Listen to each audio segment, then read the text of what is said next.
2006. 20,000 Leagues Under the Seas by Jules Verne. Part 1, Chapter 6. At Full Steam. At this shout, the entire crew rushed toward the harpooner. Commander, officers, mates, sailors, cabin boys, down to engineers, leaving their machinery and stokers, neglecting their furnaces. The order was given to stop, and the frigate merely coasted. By then the darkness was profound, and as good as the Canadian's eyes were, I still wondered how he could see, and what he had seen. My heart was pounding fit to burst. But Ned Land was not mistaken, and we all spotted the object his hand was indicating. 2 cable lengths off the Abraham Lincoln's starboard quarter, the sea seemed to be lit up from underneath. This was no mere phosphorescent phenomenon, that much was unmistakable. Submerged some fathoms below the surface of the water, the monster gave off that very intense but inexplicable glow that several captains had mentioned in their reports. This magnificent radiance had come from some force with great illuminating capacity. The edge of its light swept over the sea in an immense, highly elongated oval, condensing at the center into a blazing core whose unbearable glow diminished by degrees outward. "It's only a cluster of phosphorescent particles," exclaimed one of the officers. "No, sir," I answered with conviction. "Not even angel-wing clams or salps have ever given off such a powerful light. That glow is basically electric in nature. Besides, look, it's shifting. It's moving back and forth. It's darting at us." A universal shout went up from the frigate. "Quiet!" Commander Farragut said. "Helm hard to leeward! Reverse engines!" Sailors rushed to the helm, engineers to their machinery. Under reverse steam immediately, the Abraham Lincoln beat to port, sweeping in a semicircle. "Right your helm! Engines forward!" Commander Farragut called. These orders were executed, and the frigate swiftly retreated from this core of light. Oh, my mistake. It wanted to retreat. But the unearthly animal came at us with a speed double our own. We gasped. More stunned than afraid, we stood mute and motionless. The animal caught up with us, played with us. It made a full circle around the frigate, then doing 14 knots, and wrapped us in sheets of electricity that were like luminous dust. It retreated 2 or 3 miles, leaving a phosphorescent trail comparable to the swirls of steam that shoot behind the locomotive of an express train. Suddenly, all the way from the dark horizon where it had gone to gather momentum, the monster abruptly dashed toward the Abraham Lincoln with frightening speed, stopped sharply 20 feet from our side plates, and died out. But not by diving under the water, since its glow did not recede gradually, but all at once, as if the source of this brilliant emanation had suddenly dried up. Then it reappeared on the other side of the ship, either by circling around us or by gliding under our hull. At any instant a collision could have occurred that would have been fatal to us. Meanwhile, I was astonished at the frigate's maneuvers. It was fleeing, not fighting. Built to pursue, it was being pursued, and I commented on this to Commander Farragut. His face, ordinarily so emotionless, was stamped with indescribable astonishment. "Professor Aronnax," he answered me, "I don't know what kind of fearsome creature I'm up against, and I don't want my frigate running foolish risks in all this darkness. Besides, how should we attack this unknown creature? How should we defend ourselves against it? Let's wait for daylight, and then we'll play a different role." "You've no further doubts, Commander, as to the nature of this animal?" "No, sir. It's apparently a gigantic narwhal, and an electric one to boot." Maybe, I added, it's no more approachable than an electric eel or an electric ray. Right, the commander replied. And if it has their power to electrocute, it surely is the most dreadful animal ever conceived by our Creator. That is why I will keep my guard, sir.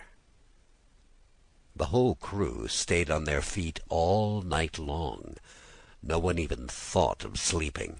Unable to compete with the monster's speed, the Abraham Lincoln slowed down and stayed at half steam. For its part, the Narwhal mimicked the frigate, simply rode with the waves, and seemed determined not to forsake the field of battle.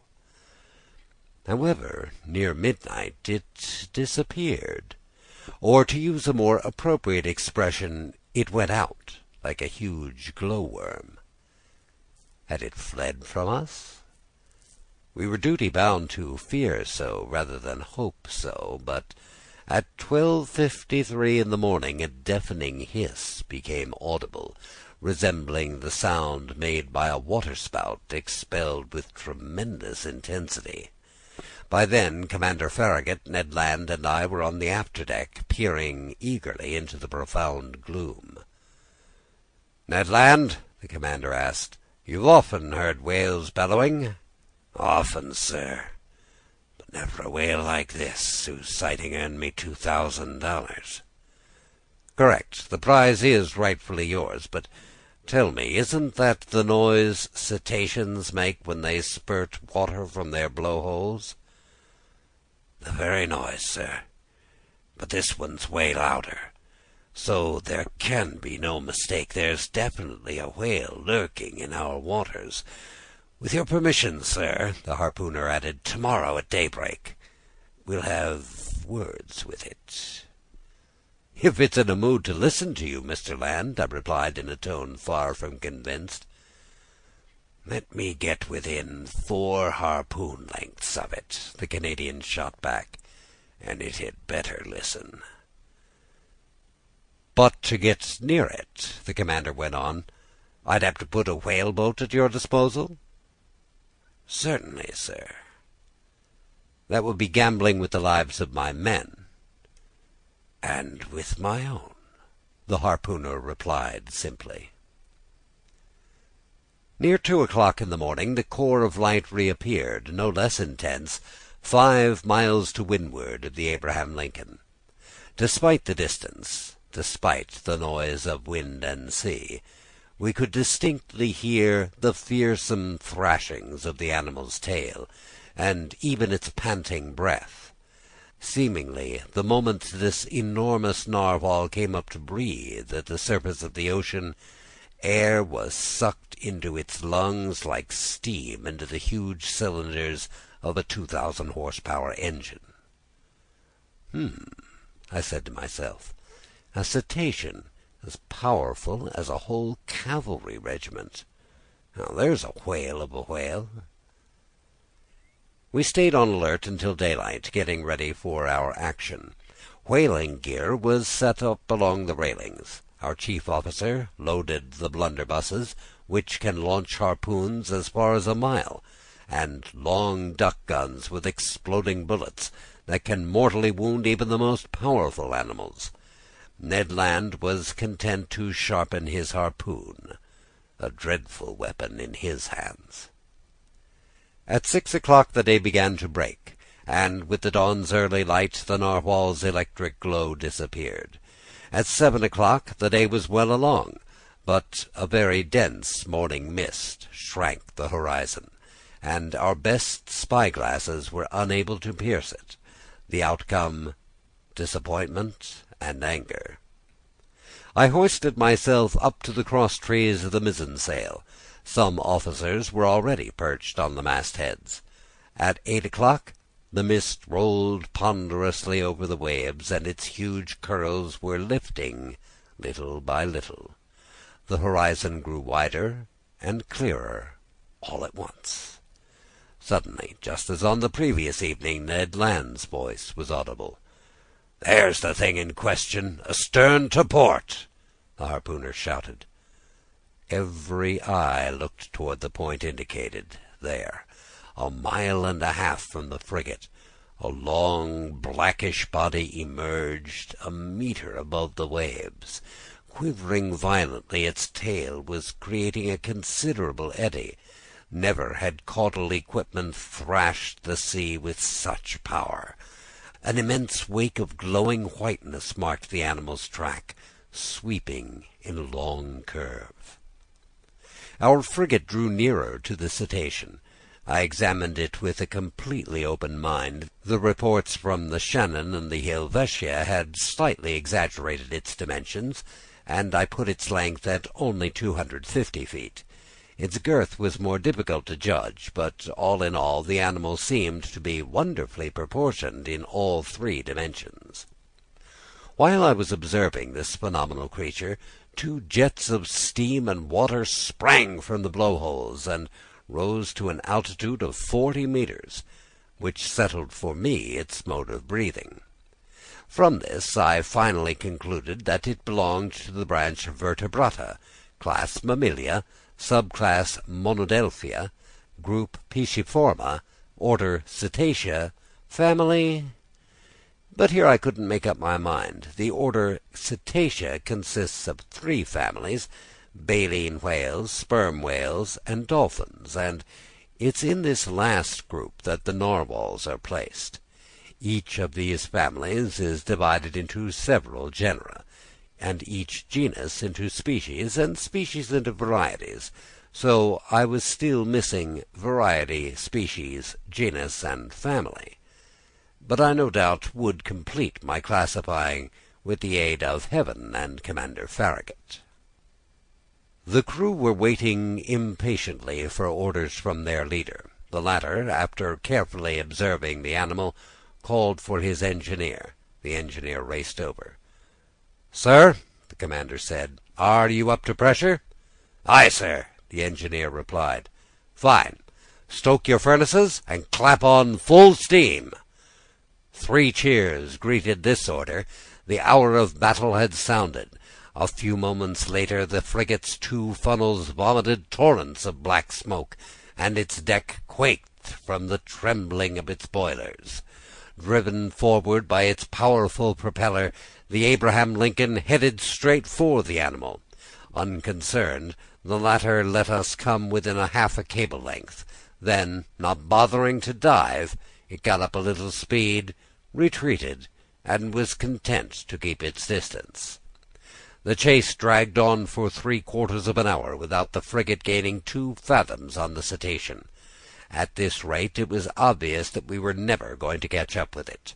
Infuriated, Commander Farragut kept twisting the thick tuft of hair that flourished below his chin. "Ned Land!" he called. The Canadian reported at once. "Well, Mr. Land," the commander asked, "do you still advise putting my longboats to sea?" "No, sir," Ned Land had replied, "because that beast won't be caught against its will." "Then what should we do?" "Stoke up more steam, sir, if you can. As for me, with your permission, I'll go perch on the bobstays under the bowsprit, and if we can get within a harpoon length, I'll harpoon the brute." "Go for it, Ned," Commander Farragut replied. "Engineer," he called, "keep the pressure mounting." Ned Land made his way to his post. The furnaces were urged into greater activity. Our propeller did 43 revolutions per minute, and steam shot from the valves. Heaving the log, we verified that the Abraham Lincoln was going at the rate of 18.5 miles per hour. But that damned animal also did a speed of 18.5. For the next hour our frigate kept up this pace without gaining a fathom. This was humiliating for one of the fastest racers in the American Navy. The crew were working up into a blind rage. Sailor after sailor heaved insults at the monster, which couldn't be bothered with answering back. Commander Farragut was no longer content simply to twist his goatee. He chewed on it. The engineer was summoned once again. "You're up to maximum pressure?" the commander asked him. "Aye, sir," the engineer replied. "And your valves are charged to 6.5 atmospheres." "Charge them to 10 atmospheres." A typical American order, if ever I've heard one. It would have sounded just fine, come from a Mississippi paddle-wheeler race, to outstrip the competition. "Conseil," I said to my gallant servant, now at my side, "you realize that we'll probably blow ourselves sky-high?" "As master wishes," Conseil replied. "All right, I admit it. I did wish to run the risk." The valves were charged. More coal was swallowed by the furnaces. Ventilators shot torrents of air over the braziers. Abraham Lincoln's speed increased. Its masts trembled down to their blocks, and swirls of smoke could barely squeeze through the narrow funnels. We heaved the log a second time. "Well, helmsman?" Commander Farragut asked. 19.3 miles per hour, sir." "Keep stoking the furnaces." The engineer did so. The pressure gauge marked 10 atmospheres, but no doubt the cetacean itself had warmed up, because, without the least trouble, it also did 19.3. What a chase! No, I can't describe the excitement that shook my very being. Ned Land stayed at his post, harpoon in hand. Several times the animal let us approach. "We're overhauling it!" the Canadian would shout. Then, just as he was about to strike, the cetacean would steal off with a swiftness I could only estimate at no less than 30 miles per hour, and even at our maximum speed it took the liberty of thumbing its nose at the frigate by running a full circle around us. A howl of fury burst from every throat. By noon we were no farther along than at 8 o'clock in the morning. Commander Farragut then decided to use more direct methods. "Bah!" he said. "So that animal is faster than the Abraham Lincoln? All right, we'll see if she can outrun our conical shells. Mate, man the gun on the bow." Our forecastle cannon was immediately loaded and leveled. The cannoneer fired a shot, but his shot passed some feet above the cetacean, which stayed a half-mile off. "Over to somebody with better aim!" the commander shouted. "And $500 to the man who can pierce that infernal beast." Calm of eye, cool of feature, an old gray-bearded gunner, I can see him to this day, approached the cannon, put it in position, and took aim for a good while. There was a mighty explosion, mingled with cheers from the crew. The shell reached its target. It hit the animal, but not in the usual fashion. It bounced off that rounded surface and vanished into the sea 2 miles out. "Oh, drat!" said the old gunner in his anger. "That rascal must be covered with 6-inch armor plate." "Curse the beast!" Admiral Farragut shouted. The hunt was on again, and Commander Farragut leaned over to me, saying, "I'll chase that animal till my frigate explodes." "Yes," I replied, "and nobody would blame you." We could still hope that the animal would tire out, and not be as insensitive to exhaustion as our steam engines, but no such luck. Hour after hour went by without its showing the least sign of weariness. However, to the Abraham Lincoln's credit, it must be said that we struggled on with tireless persistence.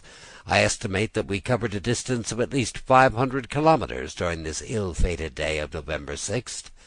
But night fell, and wrapped the surging ocean in its shadows.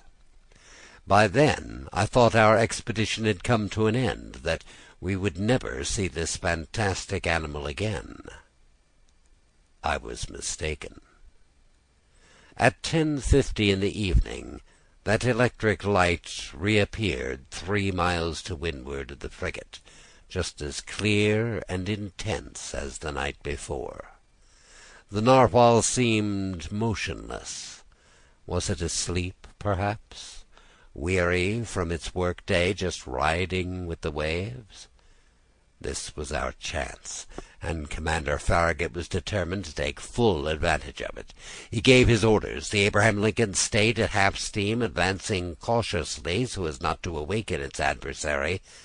In mid-ocean It's not unusual to encounter whales so sound asleep they can be successfully attacked, and Ned Land had harpooned more than one in its slumber.